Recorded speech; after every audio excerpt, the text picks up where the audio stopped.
Alors, on va demander au orateur. Donc, on passe maintenant à la transition médico-chirurgicale de l'homme trans. Et de nouveau, notre endocrinologue, Dr Nicolai Johnson, alors, pour une dizaine de minutes. Voilà, je suis désolé de vous parler comme ça, mais essayez d'aller à l'essentiel, s'il vous plaît, parce que je parle directement de la transition. La dernière communication, d'accord, discuter. Merci beaucoup. Donc, chez les hommes trans, donc, il s'agit d'une virilisation ou masculinisation hormonale. Donc, la testostérone est un... Non, je sais pas.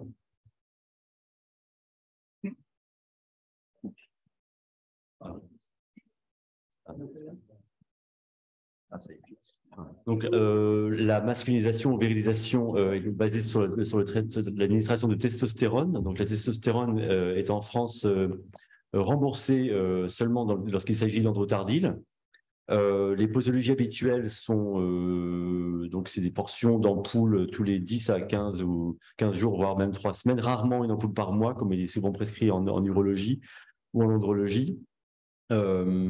Il y a peu de contre-indications, notamment thrombotiques, une bonne tolérance et une très forte efficacité qui est donc ressentie dans les premières semaines, les premiers mois après le début du traitement par testostérone, notamment sur l'abus de la voix, qui est un des premiers signes de l'imprégnation testostérone. Les autres formes de testostérone qui sont elles non remboursées et plutôt onéreuses et souvent donc non accessibles aux jeunes hommes trans sont le Nebido, qui serait une molécule parfaite si elle était remboursée en France, et l'androgel, également trop onéreux pour la plupart des personnes que je rencontre. Alors, donc, l'autre aspect donc, du traitement masculinisant, c'est l'administration d'un traitement qui permet d'obtenir une aménorrhée chez les hommes trans qui en font la demande. Ce n'est pas systématique, mais souvent, les règles sont associées à une forte gêne dysphorie, comme on dit.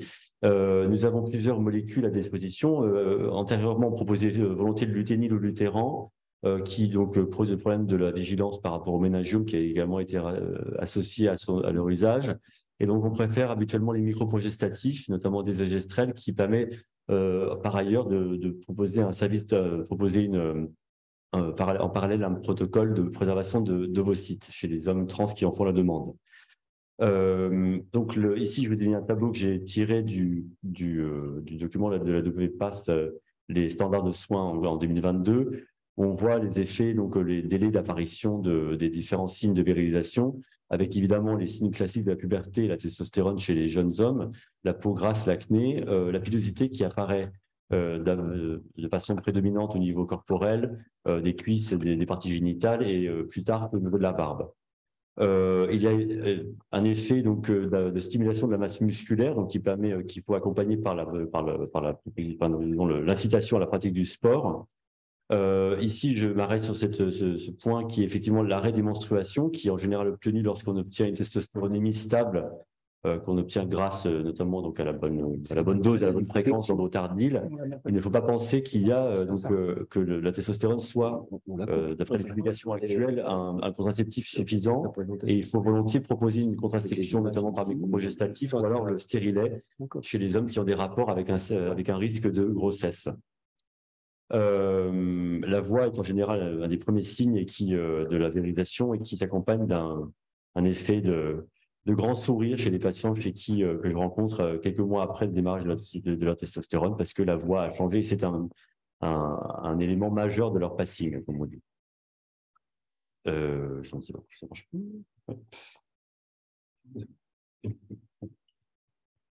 Non. Ah. Parce que j'ai cliqué dessus, je crois. Ouais, voilà.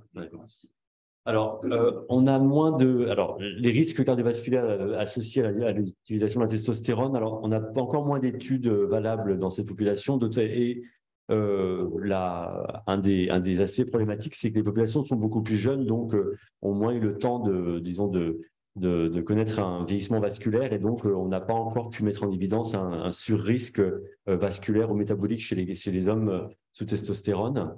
Ce qu'on sait c'est qu'il y a peut-être un effet légèrement péjoratif sur la formule lipidique. Il y a en effet une modification de la répartition masse maigre, masse grasse par la perte de stimulation de la testostérone sur la masse musculaire, donc sur la masse maigre. Donc peut-être, il semblerait peut-être une petite augmentation du risque de syndrome métabolique chez les hommes trans. Restent les cofacteurs du syndrome métabolique qui sont évidemment la pratique, enfin, disons l'habitus socio-économique également, donc alimentaire et donc de l'activité physique qui sont des facteurs qui n'ont pas encore été bien isolés dans les études. Ce qu'on sait en revanche, c'est qu'il y a un effet réel de stimulation de la moelle érythropoïétique, et donc on sait le risque de polyglobulie chez les hommes trans qui sont sous testostérone et qui est rarement problématique. Exceptionnellement, on aura recours pour pouvoir garder une bonne testostéronémie à des saignées, mais c'est quand même exceptionnel. Les risques thrombotiques associés à l'usage de la testostérone sont faibles et il n'y a pas d'indication en routine pour une recherche de troubles de l'hémostase avant d'avoir démarré la testostérone, même chez des personnes qui ont des histoires de phlébite ou d'embolie pulmonaire dans la famille. La santé osseuse chez les hommes transgenres pose assez rarement problème. Je ne vais pas m'étendre sur ce sujet. Il y a un petit élément qui nécessite réflexion et sur lequel il y a très peu de littérature. Ce sont les hommes trans qui démarrent un traitement par testostérone et qui finissent par l'arrêter après avoir obtenu les effets virilisants, parce que les effets virilisants sont donc irréversibles. La voix ne se dénue pas, il n'y a pas de perte de pilosité. Il faut réfléchir à la question des hommes trans qui arrêteraient de prendre la testostérone pour une raison X, et donc c'est souvent ça. On connaît beaucoup de personnes trans qui arrêtent de prendre la testostérone, mais qui auraient eu recours à une ovarectomie, hystérectomie plus ou moins ovarectomie. Un homme trans qui ne prend plus de testostérone et qui n'aura plus d'ovaires serait donc en situation d'hypogonadisme dès lors qu'il aura fait cette intervention. Et donc, il faut savoir conseiller les hommes trans sur la conduite à tenir par rapport à la réalisation d'une ovarectomie à l'avenir. C'est-à-dire que moi, je vois beaucoup des hommes trans qui me demandent si je dois faire une ovarectomie ou pas. Et actuellement, je ne peux pas dire si le fait de garder ses ovaires soit un risque gynécologique en soi. Donc, il faudra attendre la publication de revues là-dessus dans les années à venir. Donc, là, il y a beaucoup de questions d'ordre gynécologique qui persistent chez les hommes trans et qui sont essentiellement liées donc, à la question de l'ovarectomie, les risques de grossesse et la contraception, et les risques cancérologiques, notamment du col, de l'utérus et de l'ovaire. Alors, en pathologie bénigne, il y a quelques études et quelques cohortes et quelques études rétrospectives qui retrouvent globalement que l'ovaire peut avoir un aspect normal ou un aspect d'SOPK. En ce qui concerne l'endomètre, on a des études qui sont également assez hétérogènes qui montrent qu'il y a soit un aspect d'atrophie endométriale, soit un aspect d'hypertrophie. En pathologie maligne, en revanche, on n'a pas non plus beaucoup d'études, malheureusement. Les cancers de l'endomètre publiés en littérature trans, entre guillemets, sont au nombre de moins de 10. Également, des pathologies cancéreuses ovariennes, il y en a peu.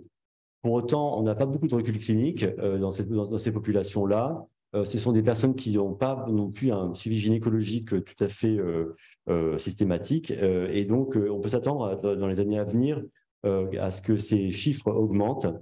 D'autant que, effectivement, il y a la question de l'aromatisation en estrogène de la testostérone qui pourrait augmenter le risque de cancer de l'endomètre pour peu que l'homme trans ait gardé son utérus ou les ovaires. Donc, il y a beaucoup de questions qui se posent par rapport à la cancérologie gynécologique chez les hommes trans. Et en fait, la morale de l'histoire, c'est qu'il faudrait que ces hommes puissent accéder plus facilement à des suivis gynécologiques et des dépistages par des personnes qui sont en mesure de le faire et qui sachent donc le faire dans des conditions qui soient acceptables par les personnes par les hommes trans. Ce qui n'est pas toujours le cas parce qu'on sait que les hommes trans ont beaucoup moins de suivi gynécologique pour des raisons qui sont structurelles, essentiellement liées au cadre des consultations gynécologiques qui sont assez peu bienveillantes à l'égard des hommes trans ou qui sont simplement qui ne connaissent pas très bien les situations qui leur appartiennent. Sur le cancer du col, également, c'est la même chose. Hein. Il y a beaucoup d'hommes trans n'ont pas de suivi gynécologique et pas de suivi cervical. Quelques études montrent qu'effectivement, les protocoles de dépistage sont beaucoup moins suivis par les hommes trans, qu'il y a plus de faux négatifs du fait de l'atrophie induite par la testostérone. il faut promouvoir donc, des pratiques d'inclusion dans les programmes de dépistage. Il faut parler des questions de vaccination chez les hommes trans comme chez les hommes, comme chez les adolescents trans, comme chez les adolescents non trans, et mettre au point des études qui permettent de mieux statuer sur les performances des différents outils de dépistage. Voilà, ça c'est la partie. Merci, bravo. Bien, merci. Il y a la question, mais je crois que c'est trop long pour développer, mais du médecin généraliste face à une demande de blocage de puberté et de prescription de testostérone qui devrait pouvoir se faire à partir même d'un médecin généraliste, plus ou moins bien informé de tout ce que nous avons entendu.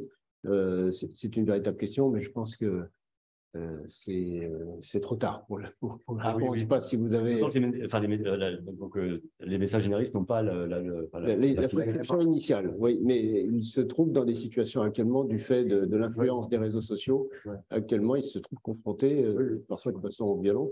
Donc, il faut dire clairement que les médecins généralistes n'ont pas l'accès à cette prescription. Merci. Merci.